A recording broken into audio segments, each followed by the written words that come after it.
जय हिंद। नमस्कार साथियों, आप सभी लोगों का मोस्ट वेलकम है आज के इस नए क्लास में। साथियों, आज के इस क्लास में हम सभी लोग पढ़ने वाले हैं बीएसएससी कार्यालय परिचारी भर्ती 2025 के एग्जाम के लिए मोस्ट इम्पॉर्टेंट क्वेश्चन को। और ये सभी इम्पॉर्टेंट क्वेश्चन आपके प्रीवियस ईयर के क्वेश्चन से लिए गए हैं। इसमें साथ ही साथ आपको मॉडल पेपर से भी कुछ इम्पॉर्टेंट क्वेश्चन आपको ऐड किए गए हैं इस क्लास में। तो बिल्कुल आप इस क्लास को अच्छी तरीके से लास्ट तक देखिएगा, क्योंकि हर एक क्वेश्चन बिल्कुल इंपॉर्टेंट और सिलेक्टेड क्वेश्चन है जो कि आपके पेपर में 100% ये सभी क्वेश्चन देखने को मिलेंगे। तो अच्छे से आप इन क्वेश्चन को जरूर याद कर लीजिएगा। तो चलिए फिर क्लास को स्टार्ट करते हैं।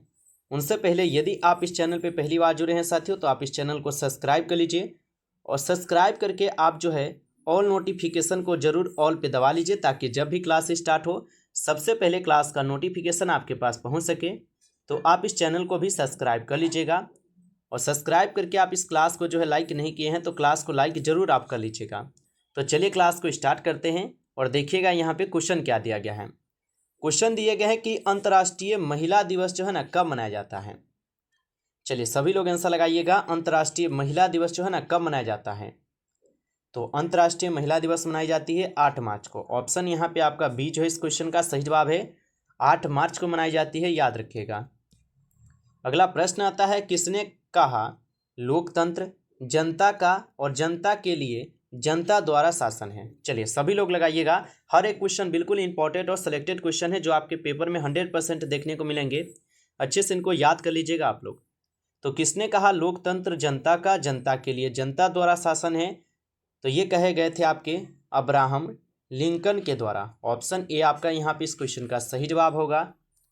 अगला प्रश्न यहाँ पे आता है कि T20 विश्व कप 2024 का फाइनल किन दो देश के बीच हुआ था। तो T20 विश्व कप 2024 का जो फाइनल है ये किन दो देशों के बीच में हुआ था। तो याद रखिएगा, यह हुए थे आपके भारत और दक्षिण अफ्रीका के बीच। ऑप्शन यहाँ पे आपका बी सही जवाब हो जाएगा। अगला प्रश्न देखिएगा कि बाल गंगाधर तिलक का उपनाम बताइए।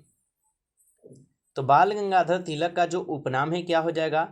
तो बाल गंगाधर तिलक का उपनाम हो जाएंगे लोकमान्य।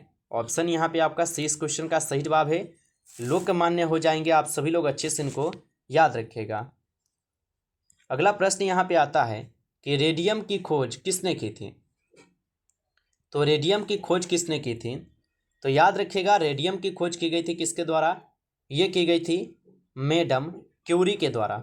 ऑप्शन यहाँ पे सी सही जवाब है, मैडम क्यूरी के द्वारा। अगला प्रश्न यहाँ पे आता है, भारत में राष्ट्रीय आपातकाल की घोषणा कब हुई थी। तो भारत में राष्ट्रीय आपातकाल की घोषणा कब हुई थी। तो भारत में राष्ट्रीय आपातकाल की घोषणा 1975 को हुई थी। ऑप्शन सी इस क्वेश्चन का सही जवाब होगा, 1975 को, याद रखिएगा।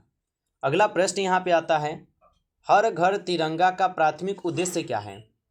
काफ़ी इंपॉर्टेंट क्वेश्चन है दोस्तों। हर एक क्वेश्चन, जो भी क्वेश्चन आप कर रहे हैं इस क्लास में, हर एक क्वेश्चन इंपॉर्टेंट है। अच्छे से इनको याद करते चलिए। आप बताइए कि हर घर तिरंगा का प्राथमिक उद्देश्य क्या है। तो हर घर तिरंगा का प्राथमिक उद्देश्य है कि नागरिकों में देशभक्ति की भावना को मजबूत करना। ऑप्शन यहाँ पे आपका बी सही जवाब है। चलिए अगला प्रश्न यहाँ पे देखिएगा, गंगा के प्रदूषण का कारण है। तो गंगा के प्रदूषण का कारण क्या है। तो शहरों का कचरा, मृतकों की राख और उद्योगों का रासायनिक उत्सर्जन, ये सभी क्या है। तो ये सभी जो है गंगा के प्रदूषण का कारण है। अगला प्रश्न आता है, पटना हवाई अड्डे का नाम क्या है। जो भी साथी पटना से देख रहे हैं आपको पता भी होगा कि पटना हवाई अड्डे का नाम क्या है। तो पटना हवाई अड्डे का नाम हो जाएंगे जयप्रकाश नारायण अंतर्राष्ट्रीय हवाई अड्डा। ऑप्शन ए यदि आप लगाए हैं तो आपका सही जवाब है। चलिए अगला प्रश्न देखिएगा। क्वेश्चन है कि किसी वस्तु का प्रतिबिंब सामान्य पुरुष के नेत्र के किस भाग पर बनता है। तो किसी वस्तु का प्रतिबिंब सामान्य मनुष्य के नेत्र में किस भाग पर बनता है। तो यह बनते हैं आपके रेटिना पे। ऑप्शन आप लोग सही कीजिएगा, रेटिना पे बनते हैं। अगला प्रश्न आता है यहाँ पे, लोकसभा चुनाव 2024 कितने चरणों में आयोजित किया गया था। तो लोकसभा चुनाव 2024 कितने चरणों में आयोजित किया गया था। तो यह किए गए थे कुल 7 चरणों में। ऑप्शन ए कीजिएगा, 7 चरणों में आयोजित किए गए थे। अगला प्रश्न आता है यहाँ पे, भारतीय लोकतंत्र की चुनौतियाँ क्या है? तो भारतीय लोकतंत्र की जो चुनौतियाँ है ये क्या है? तो भारतीय लोकतंत्र की चुनौतियाँ हो जाएंगे यहाँ पे गरीबी, जातिवाद, अपराधीकरण, ये सभी क्या है? तो ये जो है सब भारतीय लोकतंत्र की चुनौतियाँ हैं। अगला प्रश्न देखिएगा, भारतीय रिजर्व बैंक के वर्तमान गवर्नर कौन है? तो भारतीय रिजर्व बैंक के वर्तमान गवर्नर कौन है? इस क्वेश्चन का आप लोग सही जवाब ऑप्शन यहाँ पे आप लोग बी कीजिएगा, शशिकांत दास हो जाएंगे। ऑप्शन यहाँ पे बी सही जवाब है, शशिकांत दास। अगला प्रश्न आता है, जलियांवाला बाग हत्याकांड किस तिथि को हुआ था? तो जलियांवाला बाग हत्याकांड किस तिथि को हुआ था? तो जलियांवाला बाग हत्याकांड जो है 13 अप्रैल 1919 को हुआ था। ऑप्शन ए आपका सही जवाब है, 13 अप्रैल 1919 को हुआ था। अगला प्रश्न आता है, चंपारण सत्याग्रह कब हुआ था? बताइएगा, चंपारण सत्याग्रह जो है कब हुआ था? तो चंपारण सत्याग्रह जो है 1917 को हुआ था। ऑप्शन यहाँ पे आपका बी इस क्वेश्चन का सही जवाब है, 1917 को। अगला प्रश्न आता है, बिहार में उर्वरक कारखाना कहाँ पर अवस्थित है? तो बिहार में उर्वरक कारखाना कहाँ पर अवस्थित है? तो बिहार में उर्वरक कारखाना हो जाएंगे बरौनी में। ऑप्शन यहाँ पे आपका सी सही जवाब है, बरौनी में है। अगला प्रश्न यहाँ पे आता है, इनमें कौन बहुराष्ट्रीय कंपनी है? तो इनमें कौन है जो बहुराष्ट्रीय कंपनी है? तो बहुराष्ट्रीय कंपनी हो जाएंगे आपके इनमें से सभी। ऑप्शन यहाँ पे आप लोग डी कीजिएगा, इनमें से सभी है। अगला प्रश्न आता है, वायुमंडलीय दाब को नापने का यंत्र कहलाता है? तो वायुमंडलीय दाब को नापने का यंत्र क्या कहलाता है? तो वायुमंडलीय दाब को नापने का यंत्र जो है बैरोमीटर कहलाता है। ऑप्शन ए कीजिएगा, सही जवाब बैरोमीटर कहलाता है।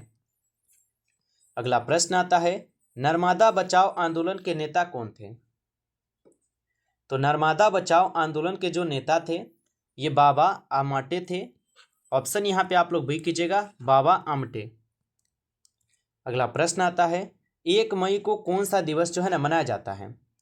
साथियों, अभी तक आप जो है इस क्लास को लाइक नहीं किए हैं तो इस क्लास को एक बार आप ज़्यादा से ज़्यादा लाइक कर लीजिए।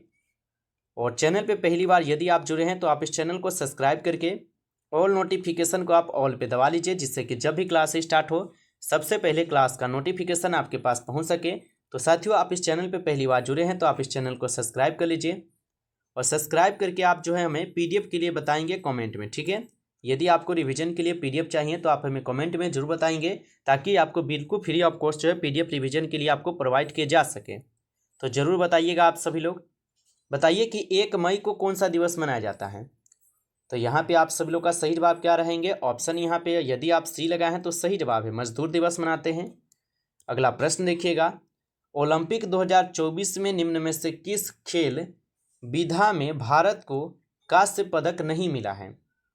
तो ओलंपिक खेल 2024 में निम्न में से किस विधा में भारत को कांस्य पदक नहीं मिला है? तो भाला फेंक खेल में नहीं मिला है उनको। ऑप्शन सी सही जवाब है, भाला फेंक खेल में। अगला प्रश्न आता है, एटीएम क्या है? चलिए सभी लोग लगा देंगे आंसर। एटीएम जो है ये क्या है? तो एटीएम हो जाएंगे automatic teller machine. Option A आपका सही जवाब है, ऑटोमेटिक टेलर मशीन हो जाएंगे। ऑप्शन यहाँ पे आप लोग ए कीजिएगा, सही जवाब। अगला प्रश्न आता है, मोटर गाड़ी के चालक के सामने लगा रहता है? तो मोटर गाड़ी के चालक के सामने जो है लगा रहता है। तो मोटर गाड़ी के चालक के सामने जो है कौन सा दर्पण रहता है? तो उत्तल दर्पण आप लोग लगा दीजिएगा। ऑप्शन यहाँ पे यदि आप बी लगाए हैं तो सही जवाब है, उत्तल दर्पण रहता है। अगला प्रश्न है कि ऑपरेशन फ्लड क्या है? बताइए ऑपरेशन फ्लड क्या है? तो ऑपरेशन फ्लड जो है यहाँ पर आपके क्या हो जाएंगे? तो ऑपरेशन फ्लड हो जाएंगे डेयरी विकास। ऑप्शन यहाँ पे आपका बी सही जवाब है, डेयरी विकास है। अगला प्रश्न आता है यहाँ पे, इसरो के वर्तमान अध्यक्ष कौन है? तो इसरो के वर्तमान अध्यक्ष जो है यहाँ पर हो जाएंगे डॉक्टर एस सोमनाथ। ऑप्शन यहाँ पे आपका बी सही जवाब है, डॉक्टर एस सोमनाथ हो जाएंगे। अगला प्रश्न आता है, भारत का केंद्रीय बैंक कौन सा है? तो भारत का केंद्रीय बैंक जो है यहाँ पर कौन से हो जाएंगे? तो भारत का केंद्रीय बैंक हो जाएंगे साथियों यहाँ पर कौन? तो यह हो जाएंगे आपके रिजर्व बैंक ऑफ इंडिया, जो भारत का केंद्रीय बैंक है। ऑप्शन ए सही जवाब है। अगला प्रश्न आता है प्रकाश की किरण गमन करती है। तो प्रकाश की किरण जो है ये गमन करती है, तो प्रकाश की किरण जो है ये सीधी रेखा में गमन करती है। ऑप्शन आपका ए सही जवाब है, सीधी रेखा में गमन करती है, याद रखेंगे। अगला प्रश्न आता है रूबल किस देश की मुद्रा है। बताइएगा रूबल किस देश की मुद्रा होगा। तो रूबल जो है ये रूस देश की मुद्रा है। ऑप्शन ए आपका सही जवाब है, रूस के। अगला प्रश्न देखिएगा, प्रश्न है कि राज्यसभा के सभापति कौन है। बताइएगा कि राज्यसभा के सभापति कौन है। तो राज्यसभा के सभापति होते हैं जगदीप धनखड़। ऑप्शन यहाँ पे आपका सी सही जवाब है, जगदीप धनखड़ होता है। अगला प्रश्न आता है करो या मरो का नारा किसने दिया था। तो करो या मरो का नारा जो है ना किसने दिया था। तो करो या मरो का नारा महात्मा गांधी जी के द्वारा दिए गए थे। ऑप्शन सी इस क्वेश्चन का सही जवाब होगा। अगला प्रश्न आता है निम्न में से खरी फसल कौन सा है। बताइए कि निम्न में से खरी फसल कौन सा है। तो यहाँ पे आपका खरी फसल जो है धान हो जाएंगे। ऑप्शन डी कीजिएगा सही जवाब, धान हो जाएंगे। अगला प्रश्न आता है आपका कि विश्व प्रसिद्ध योग विश्वविद्यालय कहाँ अवस्थित है। तो विश्व प्रसिद्ध योग विद्यालय कहाँ पर अवस्थित है। तो ये अवस्थित है मुंगेर में। ऑप्शन यहाँ पे आपका बी सही जवाब है, मुंगेर में है। अगला प्रश्न आता है यहाँ पे चोरी चोरा कांड के बाद गांधी जी ने किस आंदोलन को स्थगित किया था। तो चोरी चोरा कांड के बाद गांधी जी ने किस आंदोलन को स्थगित किया था। तो ये स्थगित किए थे असहयोग आंदोलन को। ऑप्शन यहाँ पे आपका बी सही जवाब है, असहयोग आंदोलन। चलिए अगला प्रश्न देखिएगा, भारत में संघीय व्यवस्था किस देश के मॉडल पर आधारित है। तो भारत के संघीय व्यवस्था किस देश के मॉडल पर आधारित है। तो भारत के संघीय व्यवस्था हो जाएंगे कनाडा के देश पर आधारित। ऑप्शन ए आपका सही जवाब है। अगला प्रश्न आता है निम्न में से प्राकृतिक संसाधन बताइए। बताइए सभी लोग कि निम्न में से प्राकृतिक संसाधन बताइए। तो यहाँ पे आपके प्राकृतिक संसाधन हो जाएंगे मिट्टी। ऑप्शन ए आपका सही जवाब है, मिट्टी जो है प्राकृतिक संसाधन है। अगला प्रश्न आता है चिपको आंदोलन का उद्देश्य क्या था। तो चिपको आंदोलन का उद्देश्य था वन संरक्षण से। ऑप्शन यहाँ पे आपका डी सही जवाब है, वन संरक्षण से है। अगला प्रश्न आता है यहाँ पे कि मुख्यमंत्री ने बिहार के किस पर्यटन स्थल पर बोट सफारी उद्घाटन किया। तो मुख्यमंत्री ने बिहार के किस पर्यटन स्थल पर बोट सफारी उद्घाटन किया है। तो ये किए हुए थे कहाँ पर, वाल्मीकि नगर राष्ट्रीय उद्यान पे। ऑप्शन यहाँ पे आप लोग का 20 क्वेश्चन का बिल्कुल सही जवाब होगा। अगला प्रश्न आता है स्वर्ण आभूषण की परिशुद्धता को सुनिश्चित करने हेतु मानक चिन्ह है। तो स्वर्ण आभूषण की परिशुद्धता को सुनिश्चित करने हेतु मानक चिन्ह हो जाएंगे कौन। तो हॉलमार्क लगा दीजिएगा, हॉलमार्क। ऑप्शन बी आपका सही जवाब है। अगला प्रश्न आता है शेरशाह सूरी का मकबरा कहाँ पर अवस्थित है। तो शेरशाह सूरी का मकबरा कहाँ पर अवस्थित है। तो शेरशाह सूरी का मकबरा सासाराम में है। ऑप्शन ए आपका सही जवाब है, सासाराम में है।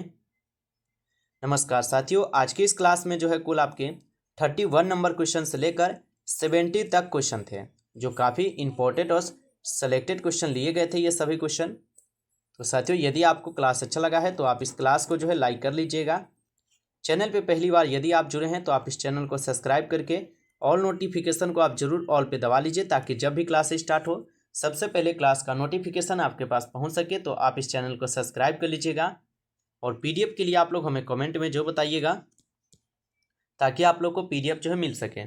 तो चलिए फिर मिलते हैं एक नई टॉपिक के साथ नेक्स्ट क्लास में। तब तक के लिए जय हिंद, जय भारत।